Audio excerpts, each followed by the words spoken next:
2026 is going to be an awesome year. We got some pretty cool stuff coming up. First off, we got Foundations of Recovery. This is our flagship program. We're starting it in January. This is for anyone, man, woman, or couple who wants to come and reclaim their heart from shame, trauma, and betrayal. We start off with an education on all sorts of principles, give you the common language. We feed you from a fire hose in terms of all things recovery. It is such a great start to recovery. And we get at the roots of things, Tyler. This isn't like any other program. Like, this is our healing journey in process, and Foundations is where we begin. If you look at the value that you're getting there to kick off a good recovery with all of the right education, all of the right language, and a team to get you started while also being directed by Brannon and myself through the whole process, what a deal. So if you're interested, if you're struggling, if you've been wanting to do something for a long time, jump into this. This only comes around every so often, and we would love to have you there.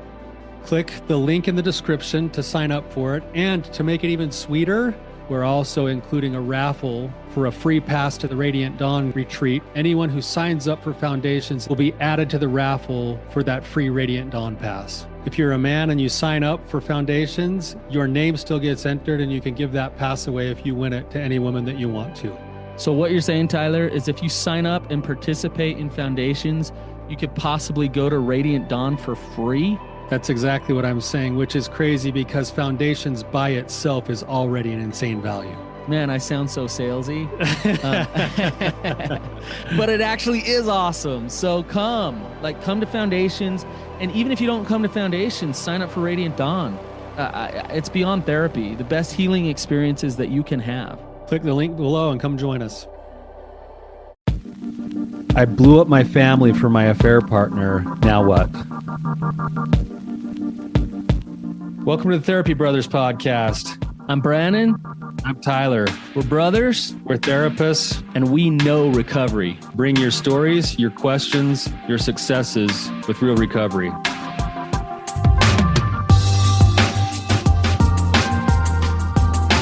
Hey, Tyler, you ready to have some hard conversations? Let's do it. Let the Therapy Brothers podcast begin. Hey, Tyler. Brannon. You going to Guadalajara today? It's actually called El Toro Viejo, and I wish I was, because it's my favorite restaurant in Logan, but no, I'm not going there. Oh my gosh. We don't do commercials, but if you're ever in Logan, there's this, and what do they order? What's that? What do you tell me to get? I always tell you to get the Tampa Kenya.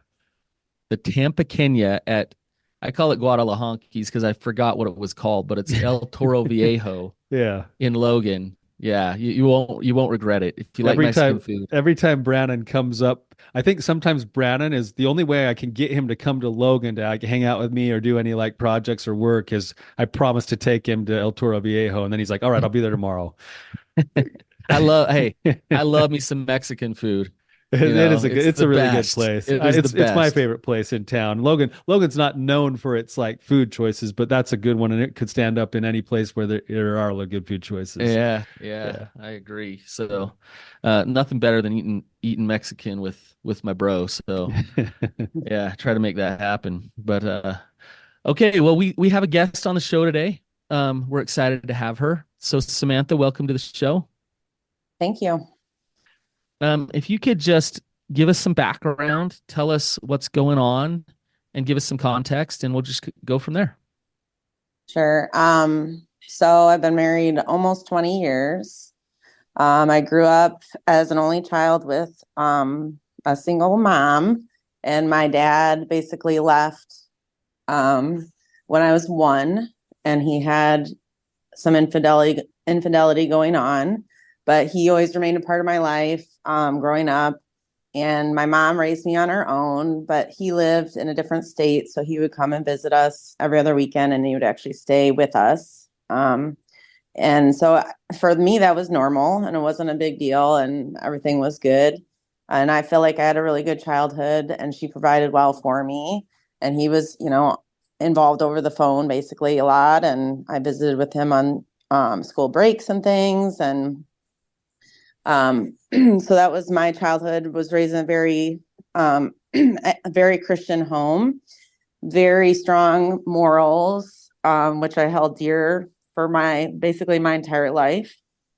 and didn't date a whole lot. Like when I was in high school, I had like a couple boyfriends, but nothing major. I dated somebody through college. I went to a Christian college out of state, and I dated someone from home the whole time. And it was very much a pressure to find a husband at that point. When you go to a Christian college, like you have to find a husband there, or you have to get married right away or whatever. And there's like no sex before marriage for sure. And, you know, it was a very, I don't know, conservative school. So, dated this guy from home the whole time. And then I came back after college, and we had kind of broken up a few times because I just wasn't sure that I wanted to marry him. And so I ended up meeting somebody after we broke up, locally, where I lived, where my mom lived, and dated him for, I don't know, I think just a few months. I kind of knew like he checked all the boxes. You know, he was sort of a Christian at that time. He wasn't like a strong Christian, but he would go to church with me. He was agreeable to no sex before marriage, like all of the things that I wanted. He would be a good provider. He was interested in the same things. We liked to play video games at that time, and he worked out, like lifted weights and things. And so, you know, my mom said way back when, she said that he's the one, isn't he? And I said, yeah, he's the one. Like he's a strong, moral, good person. And so we got married after 2 years of dating, and we lived in separate apartments on our own in the same apartment complex. We were very, you know, to the T Christian, you know, conservative people. And we got married, and everything was good. And, you know, we were not super, I would say not super sexual. When you'd wait to marriage, I guess you would think that you would be kind of like, you know, really into it or something. And we just weren't. Like, we never were like that. We were just, again, pretty conservative people, I guess. And maybe he thought I was that way and I thought he was that way. I don't know. But I've had a lot of time to reflect about, you know, our past and our journey. And I've been doing a lot of self-reflection, and just like, I don't know why we never really like pursued anything more than status quo or like vanilla or whatever you want to say. Mm-hmm. So we have 3 children. We had 3 children over the years, and they are now 11, 14, and 16. And I had a lot of guy friends growing up through college. And even now I have guy friends, and I I'm into fitness. I'm into sports. I have a lot of relationships with guys from all of the extracurricular activities that I do. And so I would meet guys and chat with them all the time. And it wasn't a big deal to me because I've always had guy friends. And so basically there was one guy that he always piqued my interest. And, you know, we would chat a lot. We would chat every day. And I had other guy friends I would chat every day with. And this is when the kids are, you know, this was probably 8 years ago or so, 7 years ago. And so him and I had certain extracurriculars that we would do together, but I did with lots of people. And but we would continue to chat all the time. And I asked my husband, like, do you care if I have a best friend that's a guy? And he said, no, I don't care. I'm like, okay. And then even over the years, my kids said, Mom has a boyfriend. I'm like, no, he's not a boyfriend. And he would be dating other people. We even went on a double date with him when I tried to set him up with somebody. We went on a double date. Like, we did all these things. I kept trying to set him up with people. Like, if, you know, if he's dating other people, there's no risk of me, you know, being with him, basically. And so, I had a big race that I was going to do, like a huge race. And it was an Ironman, an Ironman race. And I trained for it for 6 months. I asked my husband if I could do that because I was working part-time at the time. And it was like the kids were more independent. And I thought, this is my chance. If I want to do this huge race, I want to do it now. And like, just because of timing. And he said he would support me. And it was great. And so, I did all this training away from the home.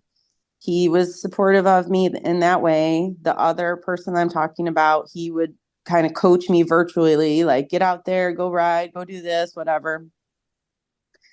And so I was away from the home a lot and training. And then I would come home and go to bed exhausted. And my husband would go play video games at night, and we weren't connecting. And then in that time, right around that time, this is a little over a year ago, like last fall, this is January now. He had told me that he didn't believe in God anymore, my husband. And I said, oh my, like, this is hard for me to process. Like, this is what we built our whole family on. And I just didn't know how to like even handle that. And so I said, like, I can't just keep it all in. I need to talk to somebody. Like, can I tell my friend? And he said, yeah, I can tell, you can tell your friend. And so I did. And this was the guy friend, my best friend. So I got together with him and told him, like, he's lost his faith in God. He thinks science has disproven God. And my friend said, it'll be fine. You can still be married. Like, he still go to church with you. It'll be okay. And we were going to be doing a big cross-country trip, an Ironman. And my dad had moved back to the area a few years prior, and I had been taking care of him. His health was ailing.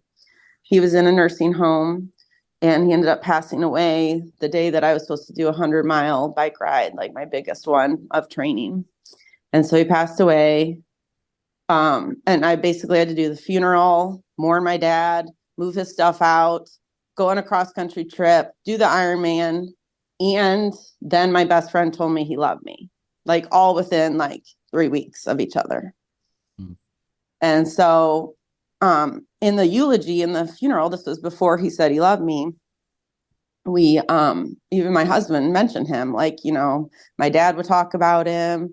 We talked about him in the eulogy, being a good friend and a support and all of this stuff. And I didn't think anything would happen with that statement. And I did have feelings for him, and I wasn't ever going to act on it. And I never thought it would come of anything.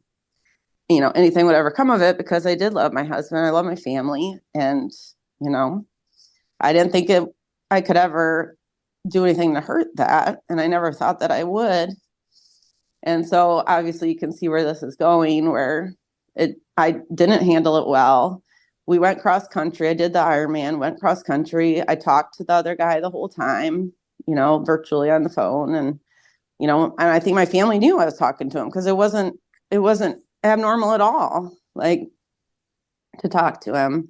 And then, came back, and I thought that nothing would happen, and it basically did. And then he said, I want to be with you. I want to marry you. And I want to, it's going to be okay. The kids will be fine. My kids are fine. I'm divorced. He's divorced. His kids are okay. My kids are going to be fine. And my kids are not okay. Nothing is okay. And I told my husband a year ago, almost to the day now, that I was leaving him. And he just he had no clue at all. He thought everything was fine. That past November, I had said to him, like, when was the last time we went on a date? When was the last time we invested in each other?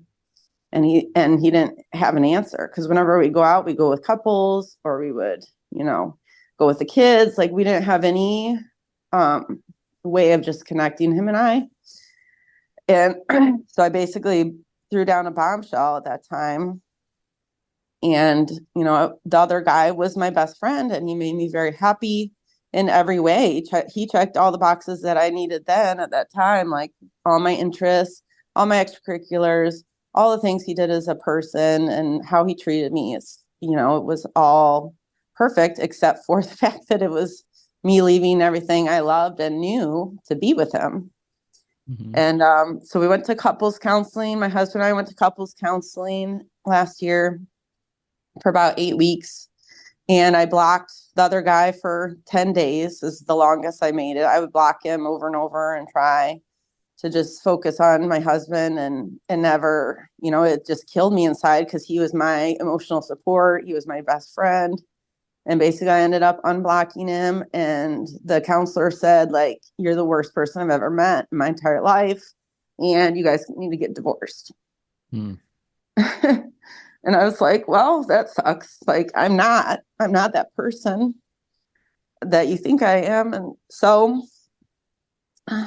basically in July last summer, I said, are we really like going to be pursuing this? Because if so, I need to find a place to live. Like, are we really going to be getting divorced? And we had gone to mediation in June because he wanted to do a dissolution instead of a divorce. So we went through the mediation route. I moved out in July. I moved a mile away from the kids, from my home. And I have a house, a rental house. And so the kids can go back and forth, was what I thought would happen. They would kind of go back and forth. And my little one does, but the older two, they do not. They don't want to come over. They don't like coming over. They all have their set routine there. And so basically we've made it so that custody is like, I get them one night a week for a little while, and we do all the things with me, and then every other weekend. And then because we've talked to them, because they're old enough to like understand. And when we told them what was happening, my husband's requirement was that we read them a letter that basically said everything that happened and what was going on. Like, mom loves somebody else. You can't love somebody else when you're, in a marriage. And, so they basically, they knew. I mean, and now I don't talk about him. The oldest, I think he assumes I'm still with him. He hasn't been around. He used to be around all the time. He hasn't been around them.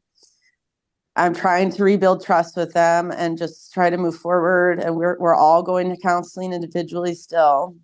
My husband is incredibly shut off from me. And I've been dreaming, like having dreams of him, like, oh my gosh, like maybe we can all be reunited and miracles can happen and everybody will be healed. And I told the other guy, like, I need this month off, like, of, out of this relationship, because it's just too much stress. I went from like having all the freedom in the world to, with my children, to like not hardly seeing them. And I have to work full time now to support myself. And just like my life has been completely obliterated. So that's kind of where I am. And the final date is in a month. February 7th is our final date to sign papers. The divorce goes final then. Yeah. And so I keep trying to like text my husband and just say, like, this isn't how this should be. This was never planned. And I have like he gave me like everything, like all of our cards over the years. And it's like, he won't talk to me about anything relationship wise, like nothing at all. He'll only talk to me about the kids. And it's just like, I've never felt so much anger from him, which I understand. I totally get it. I would probably be the exact same way. Yeah. I just can't believe what my life has come to. And, and that this other guy still makes me happy. Like, I'm still really happy with him. We have a whole other life. His family has accepted me. Like, they're totally fine with everything. Like, they love me.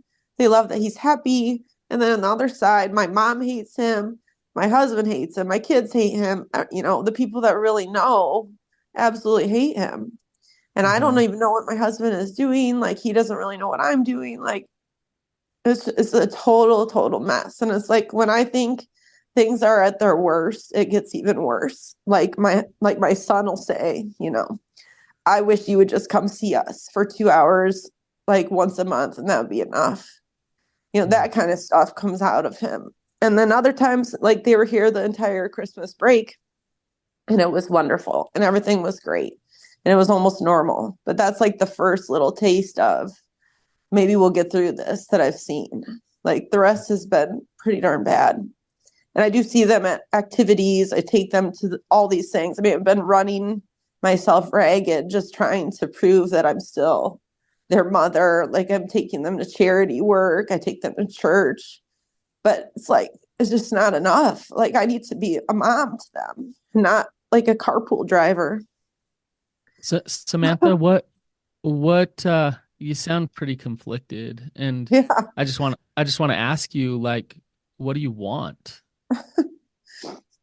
I would love to just rewind Okay. about 5 years and try to actually work on our marriage and like put forth the effort that I didn't even know. I didn't even know we So needed that. so are you saying that you would want to have your husband back? And is that what you're saying? I think I would because it would heal our family. Yeah, Okay. I think we could push through everything. Do you want I to and you don't want to know. be in a relationship with him, your husband? Because you know what that I've requires. You know what that would yeah, require, right? yeah, I've gone back and forth with it because I feel like I don't know, everything has fallen out from what I used to know, starting with his faith. But I almost Well, wonder if could be our test of faith, and then maybe this will bring him to God. I don't know. Like crazier things have happened, I'm sure. well, it's interesting when you talk about your kids and things are normal during Christmas and it's like maybe we can get through this. Well, Mm-hmm. maybe you can get through this to what end? To because I hear how conflicted you are. Mm-hmm. It's like maybe you can get through this to the end of healing your family and working with your husband, and or is it to the end of having a good divorce and being in a relationship with this other man, right? And you can see Mm-hmm. how you have both going on inside of you, Yeah. and and Mm-hmm. both and to be kind of direct here, like you've tried to have both for a long time, and these are the Mm-hmm. consequences that it gets you. Yeah, Um, absolutely. and so and it's hurting everybody. It's hurting, and you know this. It Yeah. hurts being on this, being ambivalent, sitting on the fence, and wanting to have both, and playing this kind of game with both. Mm-hmm.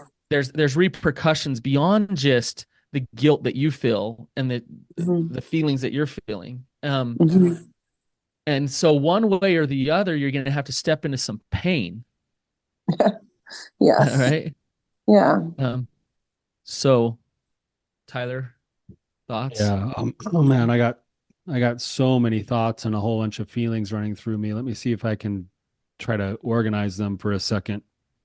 Um, when you say, Samantha, that you want to go back 5 years, what I'm hearing is that you're now looking at your life and realizing that there were a series of little seemingly non-damaging and non-harmful choices that you made over the years that led to the position that you now find yourself in.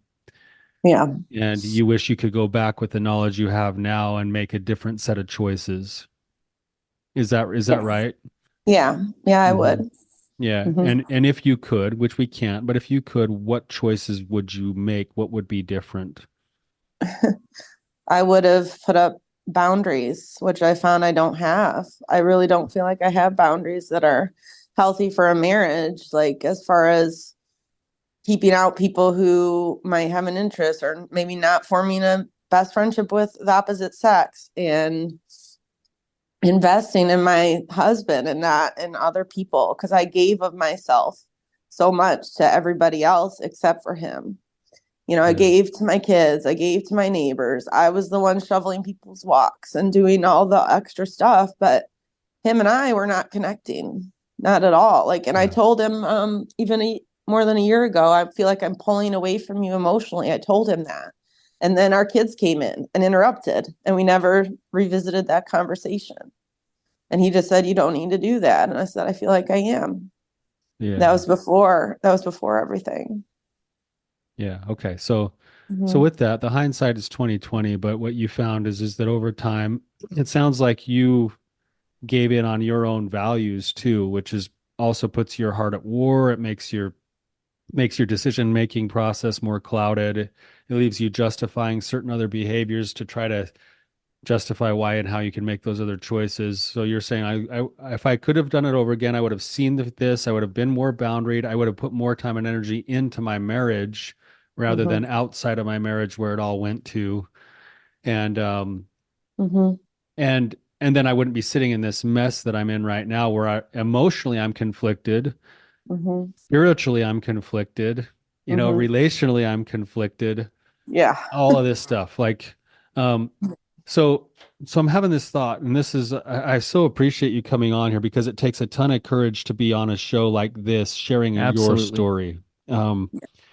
And I'm having like this dialectic go through me right now that I just need to speak for a second, which is, in a certain sense, your story today is a gift to every one of our listeners as a Mm-hmm. cautionary tale Yeah, of like absolutely. why we would want to fight for the fidelity of a marriage and a relationship, and why you want to set certain boundaries with certain people, Yeah. and why you'd want to make certain choices that align with your values and all of that stuff. And so I hope that the people who are listening can see that your story is actually like a gift to them to look at their own lives and say, what am I doing to make sure I'm staying in my own value system? Now that Yeah. the other side of that dialectic right now is you do find yourself in this situation, and it has impacted a ton of other people, and you're paying a high premium for trying to ride the fence, like Brannon said. Yeah. Life life can still be good for you, Samantha.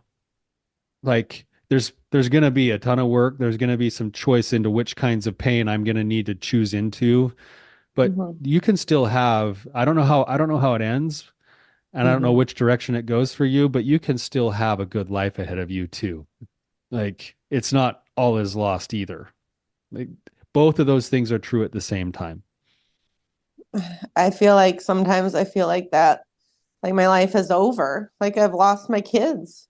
I lost my Hmm. husband. I lost my house. Hmm. Everything, like my dog, my entire life Hmm. is over. And then on the other side, I do feel that like eventually it's going to be okay. But like right now, it's not. Samantha, I think there's directions that you can go in, and going along with what Tyler's telling you. Um, you can go in the direction of continued destruction, or you can go in the direction of reparation. Um, and reparation means I'm going to take one step at a time to make things better. Um, and Yeah. where you're sitting now, like it's interesting this 30 days that you're taking away from the affair partner. Is he respecting that? No, I tried. No, no, I told him that, and it Okay. basically didn't. Yeah, I thought it was over for 30 days, and then no, he's like, "Well, what's the point of that? You're doing this to be with me." And, Are you honoring that? Are you like trying to keep to those 30 days? no, we went on vacation, my mom and my daughter and a couple of girlfriends, and so I was away from him physically, but no, I mean, I still was talking to him but not as much, I guess. But yeah, I mean, I've never been able to fully break away from him. And it's I like love yeah. I did this for him. I did this to be with him, but it's like I just had so much crushing me at the time. I just wanted to run away from it all. I just wanted to run Mm-hmm. away. Mm-hmm. Um, I appreciate your honesty with that, of owning that Yeah. it's so hard. Yeah. But the destruction is still happening. Can you see that? You're on vacation with your daughter, and you're committed yourself to not have contact with him, and yet you're having contact. So the affair goes on, so to speak. And Yeah. and for you, like it would be much better for you to choose to fully be with the affair partner and go like do that fully, um, Hmm. or fully not, right? And as Right. long as you're in limbo, the Yeah. destruction phase is still in place, and your kids are going to feel like mom's not just fully choosing us. Yeah. Um, Now, I'm not saying that the right thing to do is to just go try to figure out how to, have a marriage with your husband, and maybe that's not a possibility anymore. Um, However, the like wanting both is really the selfish thing to do that causes the harm to everybody, right? Mm-hmm. Here's the Mm-hmm. other thing, Samantha, to think about. And I know you're in love with him, and I know that relationship is strong, but everybody's good. Everybody has goodness, but your affair partner doesn't sound like that great of a partner to me. Mm-hmm. Why would I say that? Because he's selfish. Yeah. I mean, Yeah. he knowingly got his way into your family and helped tear it apart with you. He Like he was told you willing. that he loved you right after your dad died. I know. Yeah. Everybody said that. Like, that's so convenient. And he said it was not on purpose, that it was that timing, but he just, he thought I was going to walk away from him at the time. That he was just like, I just need to tell you this, and I'll probably lose you as a friend. And that's what should have happened. That's what didn't happen. He went on a double date, met your husband, looked him in the eye, man to man, and then cheated with his Yeah. wife. Yeah. We could go on and on. Oh, yeah. Like, what would stop him from doing this stuff to you, Yeah. Yeah. right? Like, what would stop that? I Because mean, he's said it a million times, like, I'm all in. I'm never, you're the one for get, me. I want to getting in an marry actual you. long-term marriage with him where life is hard and stress and it's difficult, and When you're you know that. managing a blended family, do you think you're going to have time like you didn't have in your first marriage? Yeah.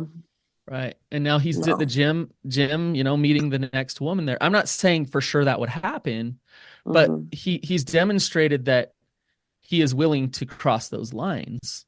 Mm-hmm. Um, and I'm not saying this to get you off of loving him. It's just the reality, right? If Mm-hmm. you want to be clear with what you're choosing. Choosing your Right. husband, it sounds like you didn't fight for your marriage very hard, but it sounds like he Mm-mm. didn't either. Yeah. Like, Yeah.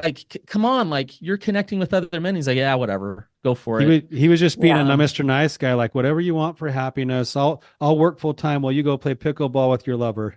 Yeah, and Mm-hmm. I'll go play video games to deal with it rather than like do the hard work with you. Um, Mm-hmm. and so like Yep. it wasn't all your fault that marriage was dying. Um, And he it said that he takes won't take any responsibility at all for it, right. like for it blowing up, because it's all my fault. And that's what the kids have seen and know. And like, it's all mom's fault. It's all mom's fault. There Like, I there's do there's see more it. to that story. Yeah. Like, it's like the polite marriage is what I've learned. From all these things I listen to, there's like the polite marriage. We had a very Mhm. polite marriage. We're very polite to each other. We helped everybody else. It's like a little bit of conflict. Maybe it would have been good until it was blown up in our face. Yeah, it's void of passion. It's polite. Yes, it was. It Yeah. was void of passion. Yeah. Well, And now he's done all the things. He's taken care of himself. He gave up video games immediately. We went on the dates that the counselor recommended. He's like, if I don't try now, like, I will always, basically regret it. And so in his mind, he tried it all. Now he's taking care of himself. He doesn't drink. He's working out. He looks great. He wears tight shirts. Like, he made shepherd's pie for New Year's for the kids. I'm like, what the? Oh, you never who, made shepherd's pie in your entire life. who is this man?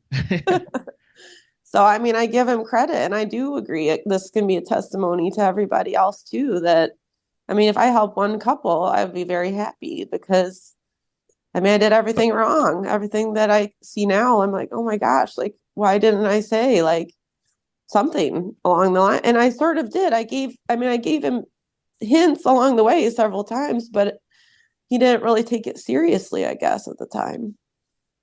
If Samantha, if I'm him, let's say this whole friction and everything has really motivated me to take care of me and to get better and to like step up as a dad and and Mm-hmm. and get healthy.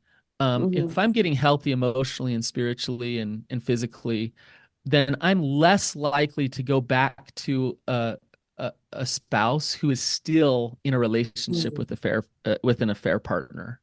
Yeah, for You sure. understand what I just said? Oh yeah. Oh yeah. Yeah. 100%. And so when he's not giving you the time of day, that's the right Mm-hmm. thing for him to do right now. Yeah. to have that cold boundary with you while you're still sleeping with the affair partner. Like, I don't want to even entertain a relationship with you in that way because Mhm. I'm boundaried with not wanting a relationship while you're still having a relationship.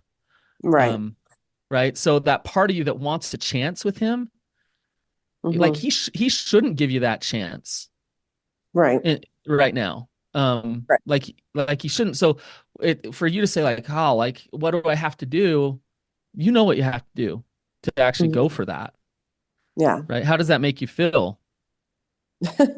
I don't trust myself because I've not been able to do it in a year, you know? And it's like, Mhm. and I told my mom that a long time ago. She said, why can't you get rid of this guy? Why can't you say goodbye? And she has a childhood friend that she's been friends with her whole life. And well, and this has not been my whole life, but, almost 10 years kind of thing. And I said, what would you say if I told you could never talk to your best friend again, ever? Like, he was more my friend than my husband was for sure. Because my Mm. husband and I were not friends first. We were dating first. We weren't friends. And so she said, that would be really, really hard. I said, yeah, I know. And then, then you add love and passion and, all of that on top of it. It's like impossible. And I don't believe anything is impossible with God. I don't. But it's with my own self, it's been not possible. So I've been praying like for God, like, you know, where are you? Like, send me something here because, Mm. the time is running out. The time is running out. Yeah. And I just believe that this is not our story. I believed a long time ago that this is not how this ends. Like, it can't be like that my family gets blown up for some other guy. Like, that's it's just unbelievable to me. Like, that's literally my worst nightmare as a Christian would be for me to be with somebody else. When I waited for marriage, when I waited for him, when I prayed for him, and then to have this, like, my best friend is okay with this, and he's a man of faith and everything. It's like it's the total opposite of what you would ever expect to happen. Mm. That's right. Samantha, I hear it in your voice. I hear the conflictedness, and I might just I'm sitting here thinking about, like, Brannon and I both have had clients who have been on both sides of this. Some people who have actually left for an affair partner and they end up making great marriages together.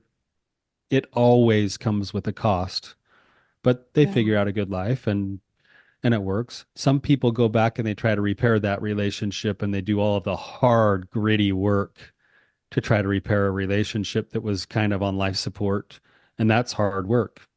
And Yeah.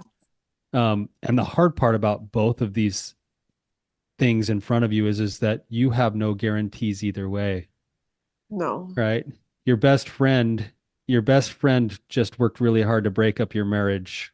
Not sure he's a great friend. Um, but he's your best friend and you have real feelings for him. What I might suggest to you, Samantha, is, and this wrestle you're having with God, I hear it. I love that you're wrestling with God.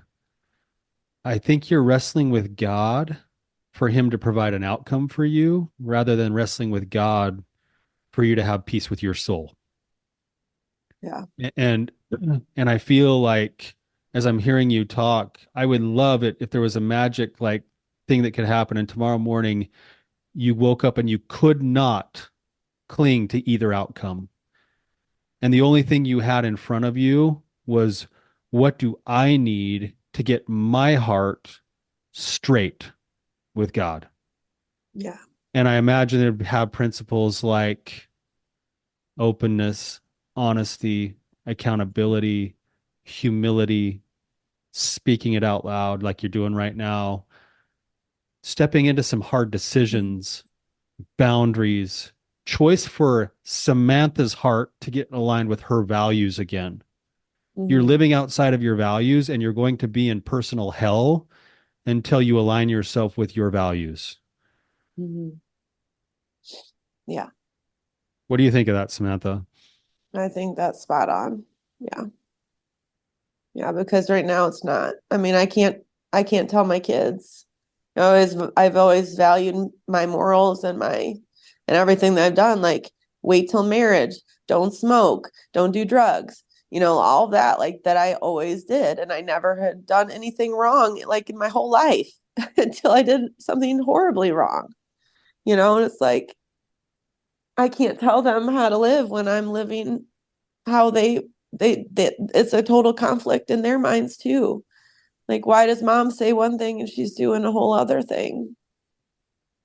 So Samantha, you're Christian, right? Yeah. Yeah. You Hmm. believe in the atonement of Jesus Christ? Yeah. What do Yeah. you know about that? What do you believe? I believe well, I've talked with the fair partner about this a lot too, but like, he forgives us and he wants us to be happy, is what he was saying. Like, yes, we did a bad thing. We broke up a marriage, we broke up a family, but it's going to be okay because we still believe in forgiveness. And, but I don't So believe that that gives you the right to keep sinning. I've never believed that either. that Samantha, that Tyler just said you'll continue to live in your personal hell unless you get aligned with your values. Yeah. Um, I totally what Tyler just said is really kind of the work that actually needs to be done here.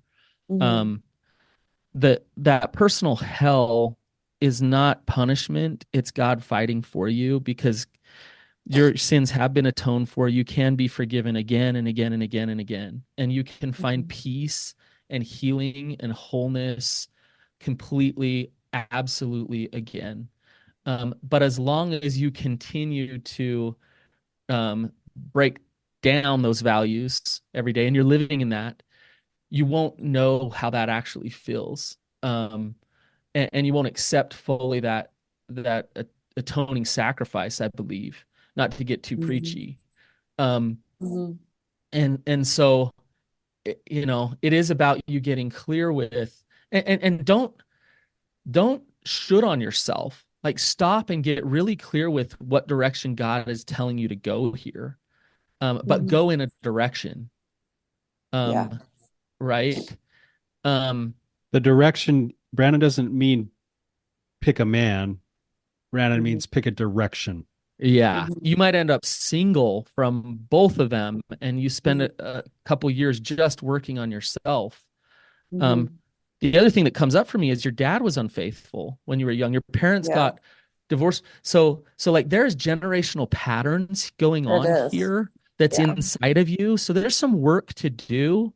Yeah. Um, and it's kind of I'm going to say two things that conflict here, and they're both true. One, you have generational patterns of and I believe just trauma, generational trauma, that you have a Hmm. choice. You can deal with this and get healthy, or you'll continue to live in it.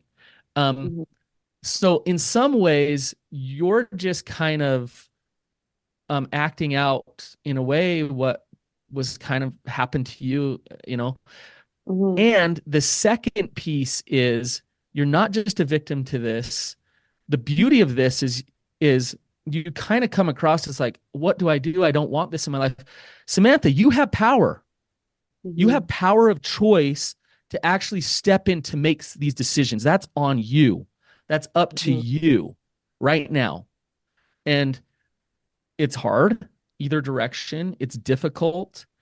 Um, and you can stay in this hell where it just beats you down, or you can choose to step in today. Um, Hmm. do you understand what I'm saying? Yeah, I do. Um, Hmm. It's interesting with my dad. Like, and I think that my husband has told my mom, he sees a lot of the same patterns for sure. And I know right when I told him, he kept me up one night all night long telling me, our children are going to have a greater likelihood of doing this. 50% of marriages with your children, like, whatever, there's higher statistics that are basically that this will continue for generations. And I keep listening to that song, The Blessing, about, blessing the future generations, and generations and generations and generations to come are affected by your actions right now, and by divorce right now, and all of that. And it's my dad remarried to somebody I didn't really like at the time. And I grew to like her over time, but um, they they were married 20 years and they got divorced. And she was married 20 years the first time and got divorced. And I'm at 20 years and getting divorced. I'm like, what is this? What is Interesting. happening? I don't understand it. Like I never saw this coming at 20 years. Yeah. Yeah. Generational patterns. Like there's demons Yeah. there. And Yeah. you can have them affect you, or you can turn and face it and deal with it. Hmm. And that's what breaks the chain. And Yeah. the limbo land that you're in is the pattern continuing. Yeah. And so you're given this opportunity to deal with it and to be the strong one, to face it, to walk through this pain and create Hmm. something beautiful from it, or let it continue to haunt you. And I hope, and I hardly even want to say this, but I hope it doesn't trickle down to your children. I know. Um, that I hope they don't have to deal with this too. I know my husband has, he's stepped up as a dad and is trying to make sure that this doesn't happen, that they learn from this and that they learn that they won't do this to somebody else. But I don't know how he's approaching that because he won't talk to me. But if it There's was me, I would say you need to invest in each other instead of everything else for sure. Not run parallel lives and be okay with it. And I always thought, oh, it's great. I have all this freedom. My husband's okay with it. He supports me, et cetera, et cetera. And that was not what I should have had. Mm-hmm. Mm-hmm. there's a whole bunch. You find yourself now in a place where there's a whole bunch of this practice of surrender that needs to happen with a lot of those outcomes. I hope Hmm. the same things Brannon hopes, Hmm. you know. But even though you've maybe been the one to affect this in a negative way, the only thing you have control over now is your day-to-day choice about who Hmm. you're going to be today. Hmm. And that choice taken every day for an extended period of time still has the ability to affect things for the better as Hmm. much as things have been affected for the worse. Yeah. And so you can spend your time worried about all of that stuff, or you can say, this is the place I find myself. This is not the life I envisioned. Hmm. I do know I want to kind of uncover and understand more of who I actually am. I need to align myself back with the things that are most important to me. And I'm going to live a committed life towards those principles that I feel are true in my life. And if you'll do Hmm. that for yourself, the Hmm. byproduct will be that it does affect change in the lives of the people around you Yeah. in positive ways, the same way that maybe the negative ways happened. Yeah. My Samantha, oh no, go my ahead, son please. and my son and I have our first counseling session together in 2 days. And that's his first chance. His counselor thinks he's ready to talk to me directly. And it's his first chance to really open up, even though he's definitely opened up on me many, many times. But to really truly dive deep into how he's feeling now with me not being there every day. Mm-hmm. I And don't really know how to justify myself to him. And I don't think I can. I think I just say, I'm here for you and I'm going to move forward with you and I want to be in your life. That's all yeah, I don't can say. whatever you do, don't show up to that session defensive or Yeah. like justifying. Don't Just justify.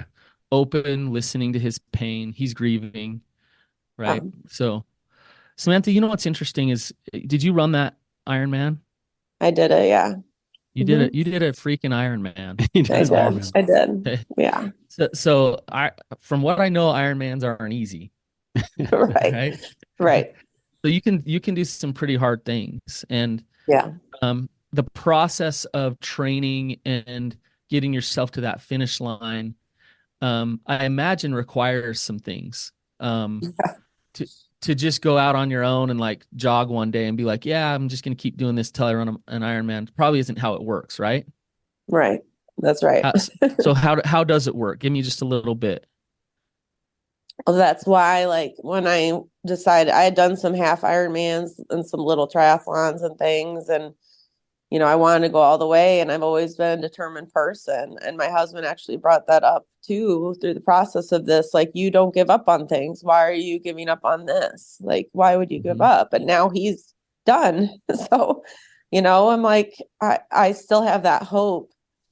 I still have that determination inside me. That is who I am. I am a driven person. I am a determined person. That's why I have a full-time job. After I said I was leaving, immediately I got a job, which a good job. Like when I said I can do something, I do it. But yes, that was a plan over 6 months of commitment to waking up at 3 o'clock in the morning and getting on a bike for 6 hours in my basement in the cold and over winter.